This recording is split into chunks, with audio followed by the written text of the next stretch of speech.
quando a gente pensa no público específico da educação inclusiva, Sim. né? O público das deficiências, Uhum. deficiência física, sensorial e transtornos globais do desenvolvimento, autismo, né? Sim. A gente fala muito... para esse público tem sala de recursos, né? Tem sala de recursos, Sim. tem aula no contraturno, Sim. pelo menos o que está lá na lei. Na prática não acontece mesmo, não. Mas deixa para lá. Tá. Mas na lei está dizendo que tem que ter sala de recursos para eles, tem que ter aula no contraturno e tem que ter profissionais ou um profissional, né, formado específico, com formação específica, para acompanhar esse aluno que é autista ou que tem alguma deficiência, e tem também a questão das superdotações.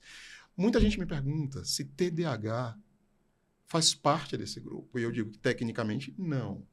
Então não pode ser atendido na sala de recursos? Bom, na escola que eu trabalhei, as profissionais tinham essa sensibilidade e atendiam, né? Público de TDAH. A minha pergunta é, você que está lá com a mão na massa, a gente fala, por exemplo, para esse público em adaptação curricular, isso que você está falando.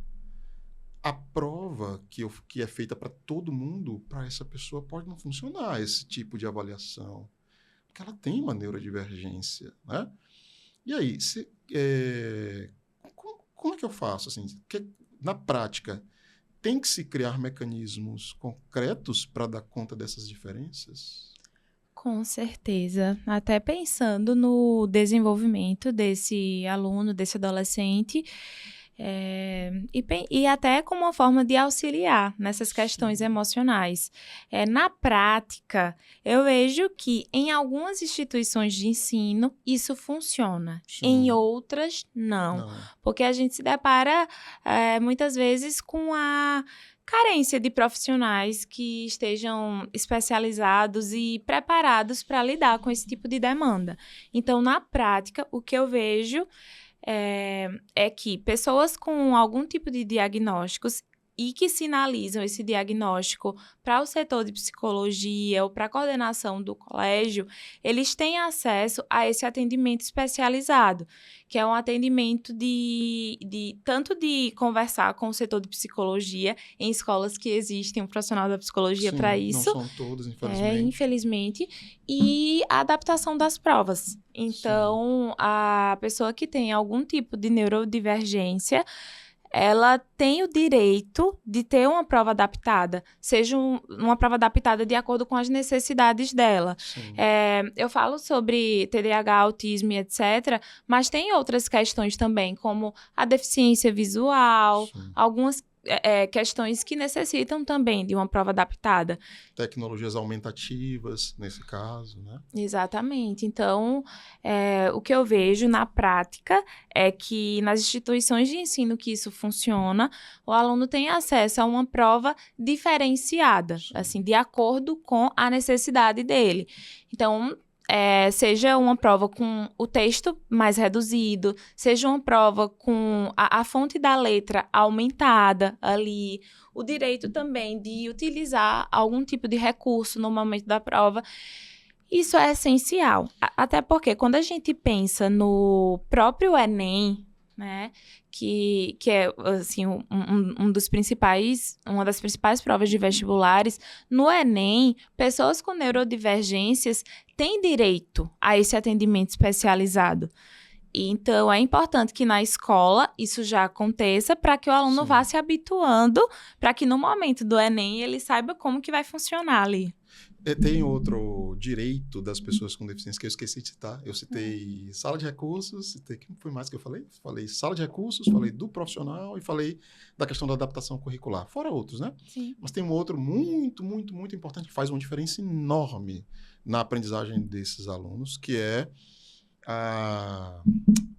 Bom, é porque muda de nomenclatura de lugar para lugar. Tem lugar que é auxiliar de sala, acompanho terapêutico. Eu gosto do termo mediador. Eu ando dando palestras por aí, tem um lugar tem uma cidade aqui no estado que eles chamam de mediadores. A minha pergunta para ti é, tu acha que nessas condições, hoje essas condições não dão direito? TDAH, dislexia, não dão direito à contratação. O município ou a escola particular não é obrigada, a contratar mediador para essas condições. O que é que tu acha disso? Tu acha que em alguns desses casos seria importante Não, essas crianças terem um acompanhante de sala para além do trabalho do professor? Com certeza. Eu vejo que em âmbito público isso existe em Sim. algumas escolas mais assim raras, que existe ali o acompanhante de sala, o mediador que está com o aluno, né, a todo momento, auxiliando nas suas dificuldades. É importantíssimo que isso aconteça, e eu digo não só numa perspectiva de pensar no conforto e no bem-estar e na aprendizagem do próprio aluno que está ali com o acompanhante, mas de pensar também no todo, nessa parte social da sala, porque algumas neurodivergências vêm também com um comportamento mais agitado, Sim. ou um comportamento hiperativo, ou mais impulsivo. Algumas neurodivergências também trazem como um sintoma uma expressão da raiva desregulada. Então, quando se existe um mediador, Sim. um acompanhante terapêutico ali em sala de aula, ele vai estar facilitando os processos não só para a aprendizagem do aluno, mas ele vai saber lidar com esses momentos também, em que o aluno apresenta uma raiva exacerbada, ou Sim. apresenta Uma crise. algum tipo de comportamento, alguma crise que de alguma forma possa interferir no aprendizado dos colegas que estão do lado, né? Porque muitas vezes, assim, o próprio professor ou o aluno, o colega, não sabe lidar com essas situações. Então, tendo uma pessoa ali que vai saber lidar com esses momentos, é fantástico.